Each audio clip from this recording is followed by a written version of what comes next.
दोस्तों आप सभी का एक बार फिर हैशटैग बीसीसी में स्वागत है। दोस्तों बहुत सारे स्टूडेंट का ये कहना था कि सर क्लास 9 का भी कुछ क्वेश्चन बता दीजिए। तो आज मैं आप लोगों के सामने लेसन नंबर 1 से ही प्रश्नावली 1.1 एनसीईआरटी से ही जो उसमें आता है 3 और 4 के बीच 5 परिमेय संख्या ज्ञात करे वो लाया। और एक चीज़ और आप लोगों से कहना है कि अगर आप लोग एग्जाम तक बने रहिएगा तो ऑब्जेक्टिव के साथ साथ सब्जेक्टिव भी मिलेगा। क्लास 9th 10th लेकिन 10th में प्रायोरिटी ज़्यादा रहेगा, तो इसीलिए आप लोग कंटिन्यू बने रहिए मेरे साथ और वीडियो को जो है ना जूम आउट करके देखिए, फुल डिस्प्ले देखिए ताकि आपको अच्छा से समझ में आवे। और कमेंट भी भेजिए, दोस्तों में शेयर कीजिए और फिर अगर नहीं समझ में आवे तो फिर बैक करके देखिए, पॉज करिए, फिर बैक करिए ताकि कंटिन्यू समझ में आता रहे। तो चलिए इस क्वेश्चन को आज दो विधि से बनाने जा रहे हैं। पहला एक फार्मूला के थ्रू भी होता है, दूसरा मान करके भी होता है। और ये क्वेश्चन कई मेथड से बनता है, तो जो आसान है जो सरल है वही आप लोगों के समक्ष रख रहा हूँ। तो 3 और 4 के बीच 5 परिमेय संख्या कैसे हम लोग याद करेंगे, तो इसके लिए n मान लेंगे। ध्यान रहे कि जितना निकालने के लिए कहेगा, जो ज्ञात करने के लिए कहेगा उतना n मान लेंगे। अब जैसे क्वेश्चन है कि 3 और 4 के बीच 5 परिमेय संख्या ज्ञात करिए, तो n 5 मान लेंगे। यहाँ लिखेंगे, उत्तर बनाने जाएंगे तो कि माना कि 5 परिमेय संख्या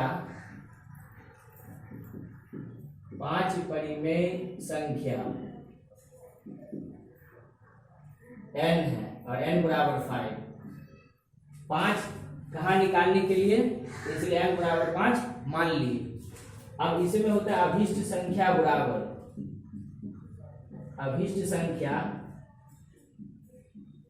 बराबर n प्लस 1 हो जाएगा। यानी इस 5 में एक एक्स्ट्रा जोड़ देंगे, जितना ज्ञात करने के लिए उतना एक एक्स्ट्रा जोड़ देंगे। और वो क्यों जोड़ेंगे सो आप लोगों को क्लियर हो जाएगा। वो इसलिए जोड़ेंगे कि अगर फॉर एग्जाम्पल मान लिया ए और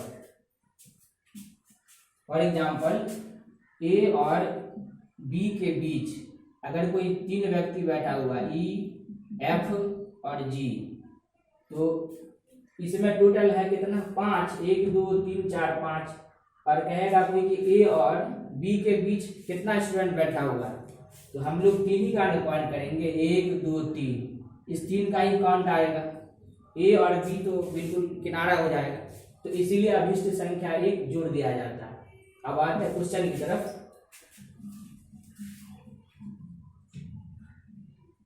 चलिए, तो पहला जो था वो 3 था यहाँ, तो 3 के हर में कुछ नहीं है तो 1 समझ लीजिए, कुछ नहीं है तो 1 तो है ही। और अभिष्ट संख्या कितना लिखा हुआ आपका, 6, तो ये 6 अंश में भी गुना के रूप में आएगा और हर में भी गुना के रूप में आ जाएगा। अंश में भी 6 गुना के रूप में और हर में भी 6 गुना के रूप में। तो अंश में जब 6 से गुना दे दिए तो 6 3 का 18 और ये 6 का 6 हो गया। फिर पुनः 4 के बीच निकालना था ना, तो 4 के हर में कुछ नहीं 1 है, तो अंश में भी 6 और हर में भी 6, तो 6 चौका 24, 6 का 6। अब दोस्तों यहाँ देख लीजिए खुद आप लोग कि 18 और 24 के बीच में 19 20 21 22 23 तक है कि नहीं है। यहाँ लिखेंगे इस प्रकार हमें 5 परिमेय संख्या प्राप्त हुआ। क्या 18/6 है तो 19 से स्टार्ट होगा, 19/6, 20/6, 21/6, 22/6, 23/6, 1 2 3 4 5 खुद ब खुद इसके बीच आ गया। तो ये था पहला विधि। और इसका दूसरा विधि जो फॉर्मूला के अकॉर्डिंग आता है ना, तो वो भी अभी बताएंगे, थोड़ी देर बस वेट करिए। चलिए स्टॉप। अब इसका दूसरे विधि में आते हैं। दोस्तों एक चीज और बताना रह गया था कि इस सवाल में 3/1 था, इसलिए 6 और 6 का गुना दे दिए थे। अगर यहाँ हर में बिल्कुल 3/2 रहेगा तो 6 का अंश में भी गुना होगा और हर में भी होगा। 6 3 का 18, 6 3 12 हो जाएगा। 4 के भी हर में 2 ही रहेगा तो उसका भी गुना होगा। और यदि दोनों का हर समान नहीं है तो पहले तो एलसीएम लेके समान कर लेंगे। जैसे 3/2 इसमें लिखा हुआ, सवाल रहेगा 3/2 और 4/3 के बीच परिमेय संख्या ज्ञात करें। तो पहले इसके हर को बराबर कर लेंगे। हर कैसे बराबर होगा, 2 3 का एलसीएम लेंगे तो 6 आएगा और इसको 6 पुराने के लिए 3 से गुना करना पड़ेगा, इसको 2 से गुना करना पड़ेगा। तो सवाल आप 3 किया 9/3 दूनी 6 और 4 दूनी 8/3 दूनी 6। अब क्वेश्चन असल में ये बन जाएगा। तो बाकी अभिष्ट संख्या का जो लिखा हुआ था तो अंश हर में वो अभिष्ट संख्या का n से गुना करेंगे, लेकिन पहले हर को समान कर लेंगे एलसीएम लेकर के। और बाकी इस तरीके का हर समान है तब तो कोई दिक्कत ही नहीं है, वो तो आप देख लिए। इस टॉपिक का लाखों सवाल बना सकते हो। अब आप दूसरा विधि कैसे बनेगा वो समझिए। बस एक मिनट। दूसरा विधि फॉर्मूला के अकॉर्डिंग बनेगा। इसमें लिखेंगे माना a बराबर, या दिया है a बराबर, 2 संख्या है तो दिया भी लिख सकते हैं। दिया है a बराबर 3 और b बराबर 4। a बराबर पहले वाले को a और दूसरे वाले को b। फॉर्मूला होता है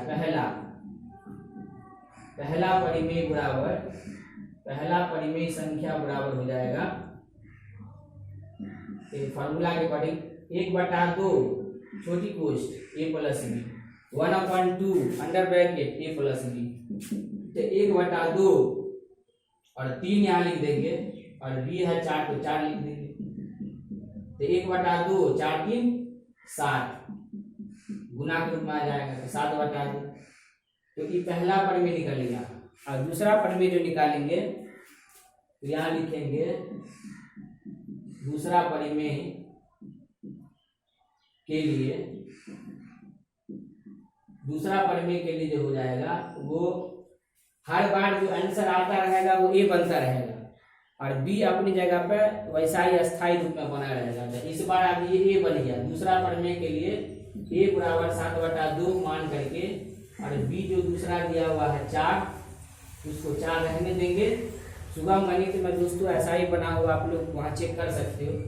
तो 1/2 और a प्लस b, 1/2 a है 7/2, b है 4, 1/2 2 और 1 का लॉस 2 आएगा 7, 4 दूनी 8, तो 1/2 इन दोनों का जो 15/2, 15 का 15 2 दूनी 4, ये दूसरा परिमेय संख्या 15/4। फिर तीसरा निकालेंगे तो तीसरा के लिए फिर ये बनेगा। तीसरा के लिए ए फिर बनेगा 15/4 और बी हो जाएगा वही 4 ये वाला।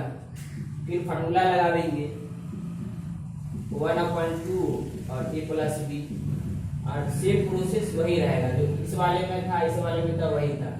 अब मेरे ख्याल में आप लोग समझ गए होंगे। अब इससे आगे बताने की आवश्यकता नहीं है। 1 2 3 तक हम निकाल दिए हैं और बाकी आप लोग 4 5 खुद निकाल लीजिएगा। आज के लिए इतना ही दोस्तों, फिर से नेक्स्ट वीडियो में दूसरा टॉपिक लेके आएंगे। तब तक के लिए धन्यवाद।